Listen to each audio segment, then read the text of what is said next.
Alors que le tournage de Demain nous appartient est interrompu à cause du coronavirus, Marion Christman a accepté de répondre à nos questions. Les bouleversements qui attendent Amanda dans la prochaine intrigue, ses projets, elle nous dit tout.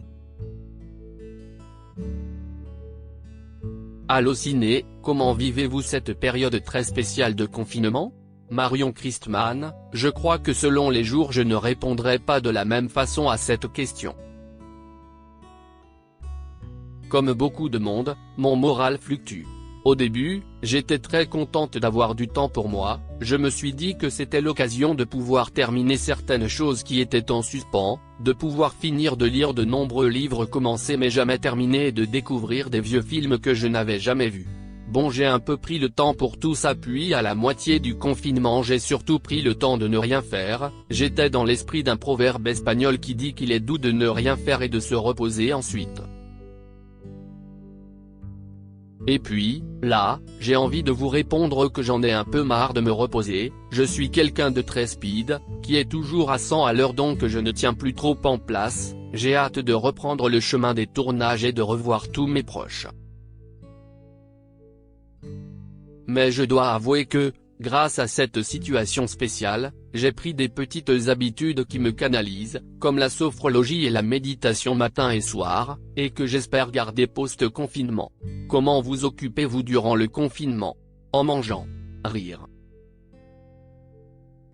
Qui a dit que la gourmandise était un vilain défaut ?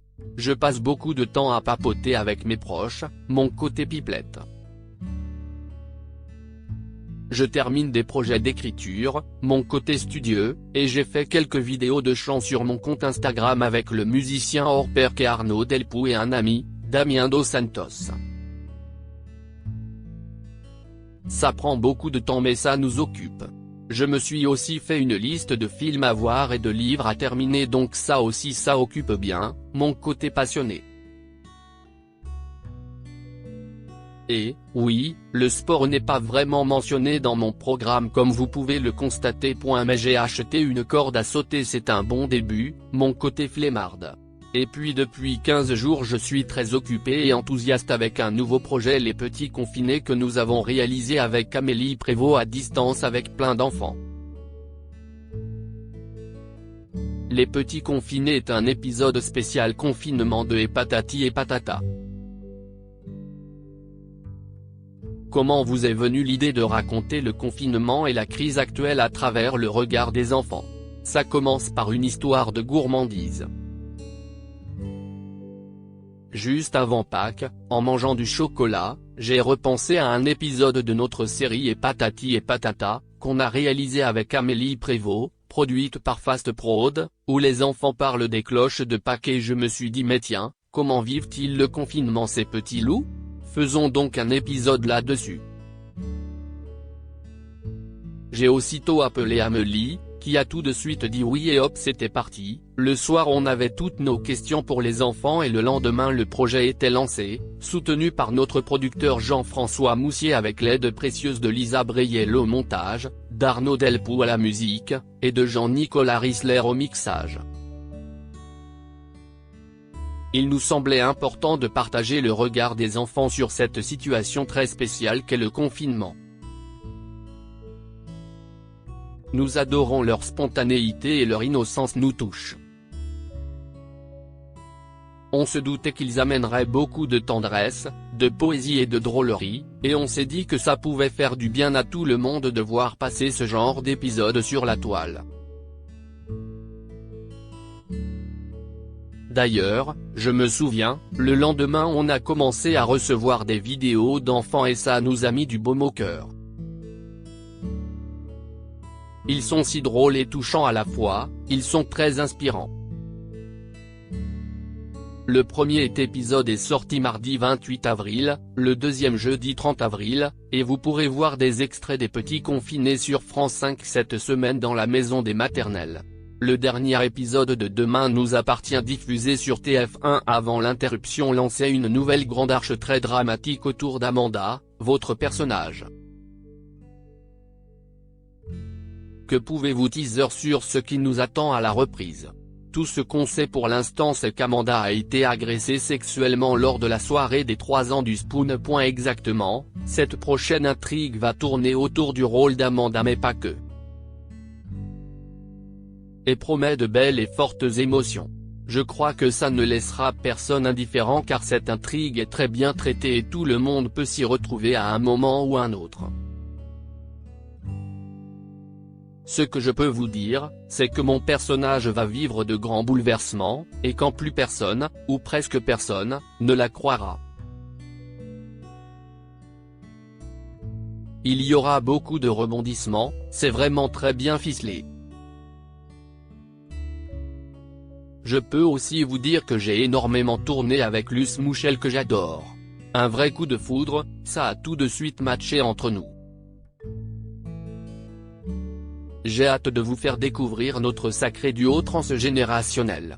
Après 1 an et demi passé dans la série, vous êtes heureuse que TF1 et la production vous fassent confiance pour porter une intrigue sur vos épaules? Ah ça oui. J'étais vraiment très heureuse quand on m'a proposé cette intrigue, d'autant plus que l'on me voit surtout dans le registre de la comédie donc j'ai été très flatté que l'on souhaite me confier une intrigue dramatique. Et ce qui m'a rendue heureuse également c'est que j'ai eu le sentiment d'accomplir une mission en tant que femme, de pouvoir porter un sujet comme le viol à la télévision et de pouvoir, je l'espère sincèrement, sensibiliser le public au travers de mon personnage et de cette intrigue sur ce drame que subissent de nombreuses femmes. Cette arche, que vous verrez j'espère très bientôt, met en lumière plein de sentiments et de problématiques différentes, elle m'a beaucoup touché. Diriez-vous qu'Amanda vous ressemble? Forcément un petit peu, car je pense que l'on amène toujours un peu de soi dans nos personnages, surtout sur des tournages de longue durée où on a le temps de faire évoluer le personnage. Je dirais que nous avons en commun la même énergie, l'optimisme et le côté rigolote. Mais je suis beaucoup plus timide qu'Amanda et surtout, je ne suis pas du tout geek. Parfois, dans des situations qui m'intimident, je pense à mon personnage et je me dis Amanda aurait osé, elle aurait fait comme ça. Et ça me donne du courage. En dehors de cette intrigue à venir, car vous ne pouvez évidemment pas rentrer dans les détails pour le moment, est-ce qu'il y a une séquence que vous retenez tout particulièrement parmi toutes celles que vous avez tournées depuis votre arrivée dans Demain nous appartient? Il y a tellement de séquences où j'ai des anecdotes à raconter. S'il faut choisir, je pense à la dernière scène qui a été diffusée juste avant le confinement, où l'on voit Amanda tout casser. C'était dingue à faire, je me suis bien défoulé, mais je me suis mis aussi beaucoup la pression car on ne pouvait la faire qu'une seule fois, alors on répétait beaucoup, comme une chorégraphie de danse, avec l'ordre, le temps pour casser chaque chose, pour que les cadreurs me suivent. Moi je fonctionne à l'instinct, au ressenti en direct, donc au final ça ne s'est pas exactement passé comme pendant les répétitions.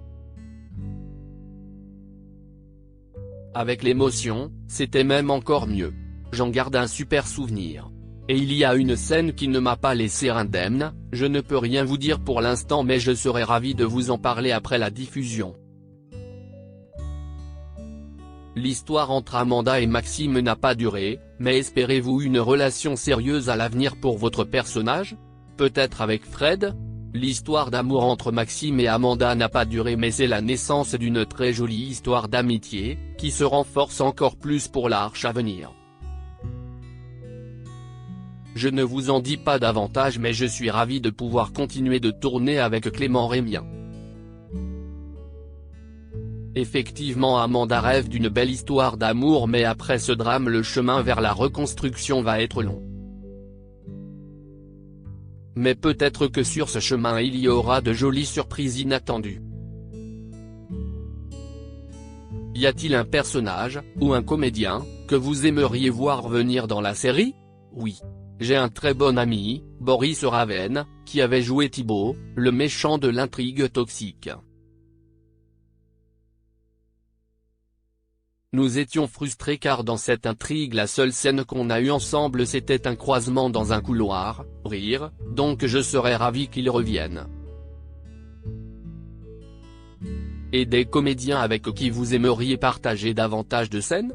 J'ai de la chance avec cette nouvelle intrigue car j'ai tourné avec pas mal de nouveaux partenaires. Mais avec Kenza Sayibi Couton on adorerait tourner ensemble. Et puis avec Sami Garbi à chaque fois que l'on se croise on se dit mais à quand une scène ensemble? Alors on attend aussi cette fameuse scène. De quel comédien de la série êtes-vous la plus proche en dehors des plateaux de tournage? Comme on tourne sur du long terme, il y a un vrai esprit de famille qui se crée de manière générale avec les comédiens et les techniciens, et c'est très agréable. C'est vrai que de réels liens d'amitié se tissent avec les partenaires avec lesquels je tourne, et à Paris je vois beaucoup Solène Hébert et Kenza Sayibi Couton. Quels sont vos projets post-confinement? D'autres tournages à venir en dehors de la reprise de Demain nous appartient? De nouveaux courts-métrages peut-être, après Cupidon est un poisson qui a été acheté par TF1? Et bien en parallèle de Demain nous appartient je tournerai dans un téléfilm pour TF1, Au-dessus des nuages, avec Alice Taglioni. J'ai terminé le tournage de Tandem pour France 3 un jour avant le confinement donc ça devrait être dans la boîte.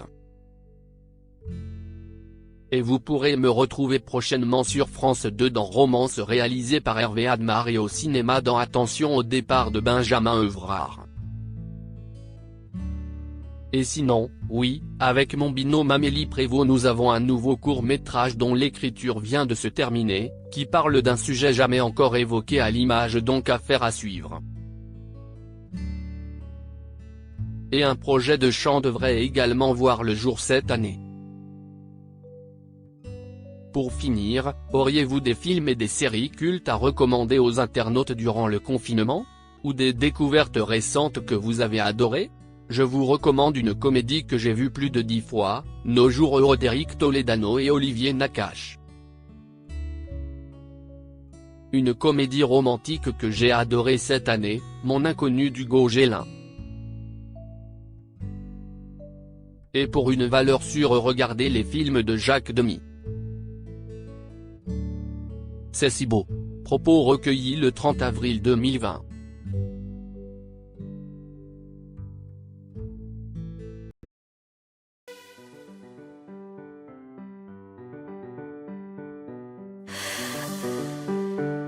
나